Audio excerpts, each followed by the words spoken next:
નમો નમઃ. આગળના અભ્યાસમાં આપણે જ્ઞાનના સ્વરૂપની વાત કરી. આજના અભ્યાસમાં આપણે મહાભારતની પ્રમુખ ગીતાઓમાં જે જ્ઞાન મીમાંસાની વાત કરવામાં આવી છે તે અને વર્તમાનમાં આપણને કઈ રીતે ઉપયોગી છે તેની વાત કરીશું. ગીતાઓમાં જે જ્ઞાન પ્રાપ્તિની વાત કરવામાં આવી છે તે કોઈ લૌકિક કે ભૌતિક સુવિધાઓ પ્રાપ્ત કરવા માટેના જ્ઞાનની નથી, તે તો બ્રહ્માનુભૂતિ માટેના જ્ઞાનની દ્રષ્ટિ ધરાવે છે. અને માટે શ્રીમદ્ ભગવદ્ ગીતાના 13મા અધ્યાયમાં સ્વયં શ્રી કૃષ્ણ જ્ઞાન પ્રાપ્તિના સાધનો જણાવે છે, જેના વિના જ્ઞાન પ્રાપ્ત કરી શકાતું નથી. શ્રી કૃષ્ણએ જે જ્ઞાન પ્રાપ્તિના સાધનો દર્શાવ્યા છે તેમાં સૌથી પ્રથમ આવે છે અમાનિત્વમ. અમાનિત્વમ એટલે સામાન્ય રીતે માનની અપેક્ષા ન રાખવી. તે એક વ્યક્તિ પાસે ધન હોય અને બીજા વ્યક્તિ પાસે ધન ન હોય ત્યારે ધનવાન વ્યક્તિ માનની અપેક્ષા રાખે. એક પાસે જ્ઞાન હોય અને બીજા પાસે જ્ઞાન ન હોય ત્યારે જ્ઞાની માનની આશા રાખે. એક પાસે હોદ્દો હોય બીજા પાસે ન હોય ત્યારે હોદ્દો ધરાવનાર માનની અપેક્ષા રાખે, વગેરે. ટૂંકમાં જ્યારે કોઈ મનુષ્ય ધન, જ્ઞાન, હોદ્દો વગેરેને કારણે અન્યથી જુદો પડે છે ત્યારે તે માન ઈચ્છે છે. કૃષ્ણ કહે છે કે આ કર્તૃત્વનું માન મને અર્પણ કરી દે. નરસિંહ મહેતા પણ કહે છે કે હું કરું એ જ અજ્ઞાનતા, શકટનો ભાર જેમ શ્વાન તાણે. માટે જ્ઞાની તે છે જે માન માગે નહીં પરંતુ માન આપે. આ સૃષ્ટિમાં કોઈ પણ મનુષ્ય નકામો નથી, એ આપણે સર્વપ્રથમ જાણવું આવશ્યક છે. વર્ણ, ધર્મ, આશ્રમ મુજબ દરેક મનુષ્યમાં કોઈને કોઈ આવડત હોય જ છે. સંત તુલસીદાસ પણ કહે છે કે સબહી માનપ્રદ આપું અમાની, એટલે કે સંત બધાને માન આપનાર અને પોતે માન મેળવવાની ઈચ્છાથી રહિત હોય છે. માટે સાધકે અમાનિત્વ મેળવવા માટે હંમેશા અન્યને માન, આદર, સત્કાર વગેરે આપવાનો સ્વભાવ બનાવવો જોઈએ. બીજા સાધન તરીકે આવે છે અદંભિત્વમ. અદંભિત્વમ એટલે ખોટો દેખાડો ન કરવો. તે પોતાનામાં યોગ્ય ગુણ ન હોય તેમ છતાં પણ જ્યારે મનુષ્ય બાહ્ય આડંબરો દ્વારા લોકો મને માન આપે, ફૂલહાર દ્વારા મારું સ્વાગત કરે, પૂજા કરે, ઊંચા આસન પર સ્થાન આપે વગેરે જે આકાંક્ષા રાખે છે તે ઢોંગ એટલે દંભિત્વમ. અને યોગ્ય ગુણ હોવા છતાં પણ જે પોતાના ગુણોનું પ્રદર્શન નથી કરતો અને માનની આશા નથી રાખતો તે અદંભિત્વમ.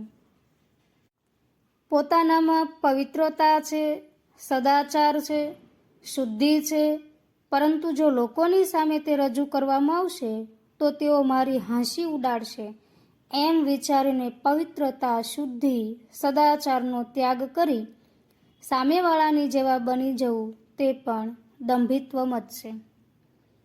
દુરાચારી મનુષ્ય તિલક, માળા, ભગવા કપડાં આદિ પોતાને ધર્માત્મા બતાવવા માટે ધારણ કરે છે તે દંભિત્વમ છે. સાધકનો હેતુ એકમાત્ર પરમાત્માને પામવાનો જ હોવો જોઈએ, લોકોને બતાવવા માટે નહીં. માટે કૃષ્ણ કહે છે કે જ્ઞાન પ્રાપ્તિ માટે અદંભિત્વમ થવું જરૂરી છે. ત્રીજા સાધન તરીકે આવે છે અહિંસા.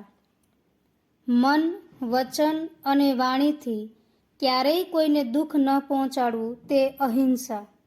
કર્તા ભેદથી હિંસા 3 પ્રકારે થાય. કૃત હિંસા એટલે કે કર્તા સ્વયં હિંસા કરે. કારિત હિંસા એટલે કે કોઈ દ્વારા હિંસા કરાવવામાં આવે તે. અને અનુમોદિત હિંસા, જે કોઈ હિંસા કરતું હોય તેને સમર્થન આપવામાં આવે તે. હિંસાનું મુખ્ય કારણ ક્રોધ, લોભ અને મોહ એ 3 ભાવ છે. જ્યારે મનુષ્યની દ્રષ્ટિ સર્વત્ર પ્રેમમય બની રહે ત્યારે તે અહિંસાનું આચરણ કરી શકે છે. હિંસક મનુષ્ય ક્યારેય જ્ઞાન પ્રાપ્ત કરી શકે નહીં. તેના પછી આવે છે ક્ષાંતિ. ક્ષાંતિ એટલે ક્ષમાભાવ, સુખ દુઃખ સહન કરવાની શક્તિ. સ્વયં શક્તિશાળી હોવા છતાં પણ અપરાધ કરનારાઓને કોઈ પણ પ્રકારનો દંડ નહીં આપવાની ભાવના, તે ક્ષાંતિ. ક્ષમાનો અર્થ અન્ય ઉપર દયા કરવી એમ નહીં, પરંતુ સ્વયં પણ પૂર્ણ નથી એ વાસ્તવિકતા સમજીને અન્યને માફી આપવી, તે ક્ષાંતિ. આ વિશ્વમાં કોઈ પણ મનુષ્ય સંપૂર્ણ નિર્દોષ નથી. જડ ચેતન ગુણ દોષમય વિશ્વ કિન્હી કરતાર, એકમાત્ર પરમાત્મા જ સંપૂર્ણપણે નિર્દોષ છે. ક્ષાંતિ પછી આર્જવમ. આર્જવમ એટલે સરળતા. સાધકના શરીર, મન, વાણીમાં સરળતા હોવી જોઈએ. શરીરને સજાવવાનો ભાવ ન હોય, સાદગી ભર્યું જીવન હોય, તે શરીરની સરળતા. છળ, કપટ, ઈર્ષ્યા, દ્વેષ વગેરેનો અભાવ, તે મનની સરળતા. નિંદા, કટુવેણ વગેરેનો ત્યાગ કરવો, તે વાણીની સરળતા છે. ઈશ્વરને આર્જવમ ભક્ત જ પસંદ છે, માટે જ્ઞાનનો સાધક આર્જવમ હોવો જોઈએ. ત્યાર પછી આચાર્ય ઉપાસના. આચાર્ય ઉપાસનમ એટલે ગુરુની સેવા. એ તો સર્વવિધ છે કે ગુરુ વિના જ્ઞાન ન સંભવે. અત્રે જે ગુરુની વાત છે તે એવા ગુરુની છે જે તત્વદર્શી છે, જેનો સંગ, દર્શન, ભાષણ, સ્મરણ વગેરેથી આપણા દુર્ગુણ, દુરાચાર દૂર થઈ સ્વતઃ સદગુણ, સદાચાર રૂપ દૈવીય સંપત્તિ આવે, તે ગુરુ. જ્ઞાન પ્રાપ્તિ આવા ગુરુની સેવા થકી જ થાય છે. મીરાબાઈ, દયાનંદ સરસ્વતી, વિવેકાનંદ આદિએ ગુરુ પાસેથી પરબ્રહ્મનું જ્ઞાન પ્રાપ્ત કર્યું હતું. જ્ઞાન પ્રાપ્તિ માટે શૌચમ એટલે કે શુદ્ધિ જરૂરી છે.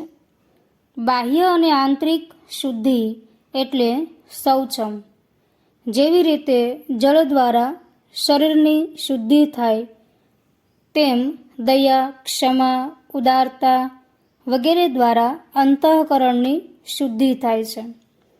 અંતઃકરણની શુદ્ધિ વિના જ્ઞાન પ્રાપ્તિ થવી અશક્ય છે. એમના પછી સ્થૈર્યમ. સ્થૈર્યમ એટલે મનની સ્થિરતા. વિચલિત મનુષ્ય બ્રહ્મતત્વનું જ્ઞાન પ્રાપ્ત કરી શકે નહીં. જે સ્થિત પ્રજ્ઞ છે તે જ બ્રહ્મ જ્ઞાન પામી શકે. ઇન્દ્રિયો પર કાબૂ રાખવો, તે સ્થૈર્યમ. આત્મવિનિગ્રહ. આત્મવિનિગ્રહ એટલે મનને વશ કરવું. જો મન વિવિધ વિષયોમાં ભટક્યા કરે તો આત્મજ્ઞાન થઈ શકતું નથી. ઇન્દ્રિયાર્થેષુ વૈરાગ્યમ એટલે કે શબ્દ વગેરે સર્વ વિષયોમાં રાગ રહિત થવું.